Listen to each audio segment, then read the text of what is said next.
Okay, so for this recipe you would need the boiled pigtail, some washed rice, this is a cup and a half, a handful of chopped pumpkin, less than a handful of carrots, some chopped parsley. I have here pigeon peas, and this is the one in this can here. What you had to do is rinse out all the preservatives out of it, and you're good to go. I have some coconut milk. This is a cup here. I'm not too sure if I'll be adding more. I have some in the packet here. I didn't get coconut to get the fresh one, so bear with me with that. I have this here. Now, before I never used this flavor, the pot pigtail, but since using it, it's making the pigtail tasting real good, so I started using this. But before, I used to use the all-purpose seasoning with just salt and black pepper, and that was it. But this here, giving it an extra cut now. And in here, this is my seasoning that I minced up, and I do this like once a month. I would put one in a jar and I would freeze the remainder. And this seasoning consists of onions, garlic, parsley, pimentos, and shadow benny, and that's it. And the main man, smells so good, pepper. And you don't burst this big man here, you ain't bursting here. So let's get started. You would also need about a pot spoon of sugar and or browning, depending on how dark you like your pilau. So here I have a pound of pigtail. I paid $20 for the pound. And what I'm going to do is just boil it out, because you don't want rubbery pigtail. So what I'm going to do is pressure it. Some people boil it, some people pressure. I would rather pressure because it's faster. And what I like to do is put some seasoning, chopped seasoning that I made, into the pot, and just kind of let that marinate with the pigtail while it's pressuring. Now the pressuring might take like about 20 to 25 minutes just to get it tender, but I'll do it under 20 minutes because it will eventually be cooking in the pilau as well. It's been about 18 minutes and this is my pigtail, and what I'm going to do is check to see if it's tender enough for me. Now I don't like my pigtail melt in your mouth so much. I still like to suck on the bone. So mine's, if you want the melt in your mouth pigtail, you might have to leave it to pressure a little more. But let's see. Once it cuts through for me, and it did, then this is good enough for me. Strain this and just rinse it out, and then I will start the real seasoning. So first I'll add my mix-up seasoning. Just a tablespoon and a half. I will add my black seed. Oh, I forgot to mention this here. I love to put this in every meat that I have. It just gives it an extra flavor. And with this here, you don't need to put ketchup because it have that little kind of sweetness to it. So just about a tablespoon of that. We're going to add these three here. Well, actually just add the carrots. You just add in the carrots and the parsley for now, and I'll add the pumpkins after everything fried. And you're adding these two veggies in the beginning because you want them to melt out. You don't want to be eating chunks of carrots. So now you're just going to mix this. Just mix it up nice. If you had a squeeze everything in.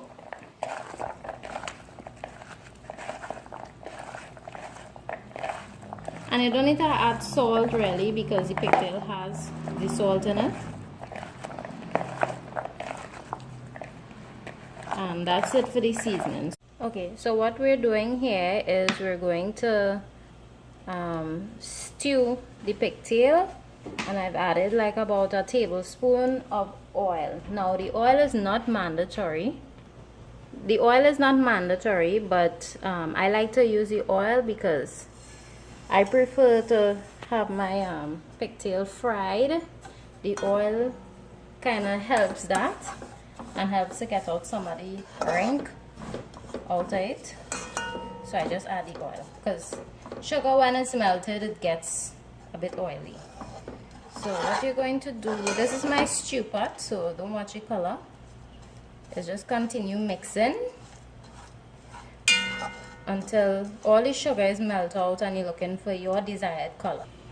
Okay, so it's almost melted and you see it kind of looking caramel. Well, this is not when it starts to color. When you dip your spoon, the color of the spoon, that is the color your rice will get. So what you want to do is keep stirring, make sure no parts of it is burning too faster than the other. And when you get your desired color, that is when you pour in your pigtail to start to brown, right? And look, if you look closely underneath, you'll see any kind of brown, right? That's the color you're looking for.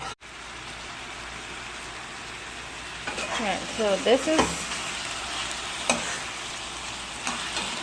is the color.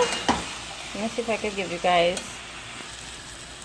Okay, so this is the color of it here. What I'm going to do is just let this little bit of water just fry out. That is the rank that I really don't like. So I just let that cook a little bit before I start adding the rice and the pumpkin. And this, just give it like a 5 minutes or so, not too long. You don't have to cover the pot if you don't want to. Alright, so let me give you a closer look of the color that we went for here.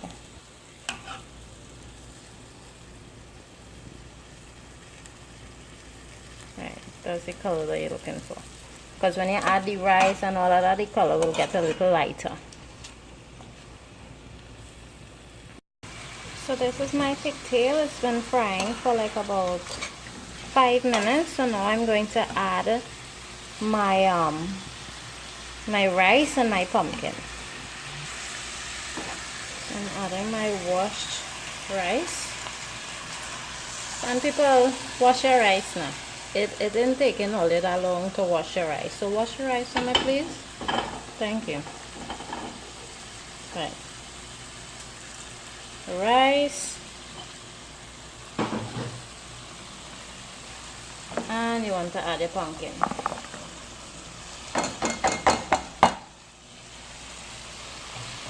Right, and just mix everything together now.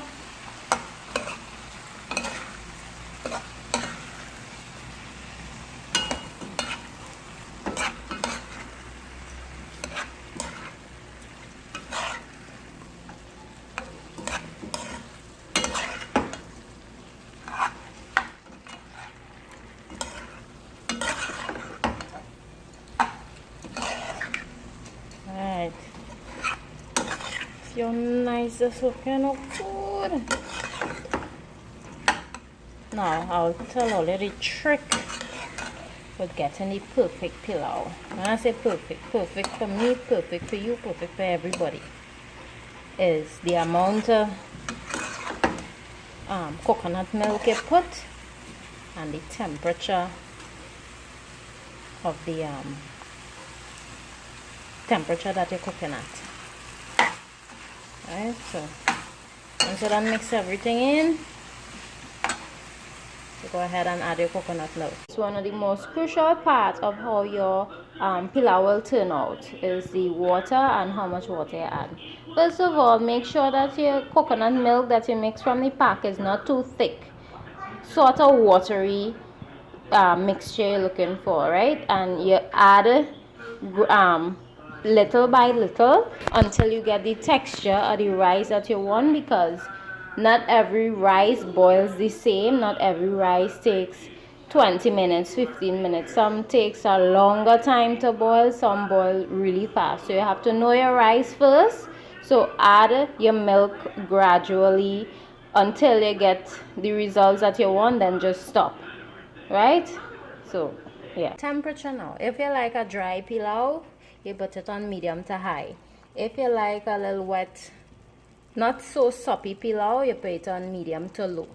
And I like my pilau a little soppy-ish, not too soppy, so I am going to put my fire on medium to low. And you're going to cook it until all the liquid come out of it, and trust me, the best pilau you ever cook in your life, I'm telling you. I'm just going to add the flavor the pot pigtail, and just half I'm going to add into this pot here. Just half. That is all you need. You don't need the whole pack. Right? Even for half. Right, just half, and that is it. You could add a little black pepper and just leave it. Let it cook. Let it slow cook. Let me just stir it here.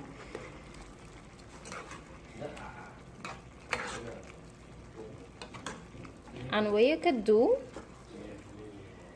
is taste this here, so you'll know if you have enough salt in your food. People just tell you that make it look like you don't need to taste, but you taste your food to make sure it's cooking how you want it to cook, whether it be a little sweet, whether it be salty, or however. Taste your food. There's no shame in tasting your food. Okay guys, so now it's been about 5 minutes cooking, so now I'm just going to add this pepper. I've done all my stirring. I've added my pigtail flavor the pot. I've added a little bit of black pepper, and that was it, nothing else. So I'm just going to rest this somewhere in here and just cover the pot and leave it. From now, time to time, just kind of give it a little scrape at the bottom and on the side so that it wouldn't stick, because you don't want your pilau burning. I like bun, but you may not like it, but just give it scrapes with the spoon every now and again to make sure that the pilau not burning. Okay, so I went ahead and added the pigeon peas. So I'm just going to mix everything together. I did take the pepper out of the pot so that it wouldn't burst in the pot, and when I finish mixing everything, I'll put it back in the pot. So I used about 4 cups of coconut milk with my temperature at medium to low, and this is the results I got. This is the perfect texture, the rice.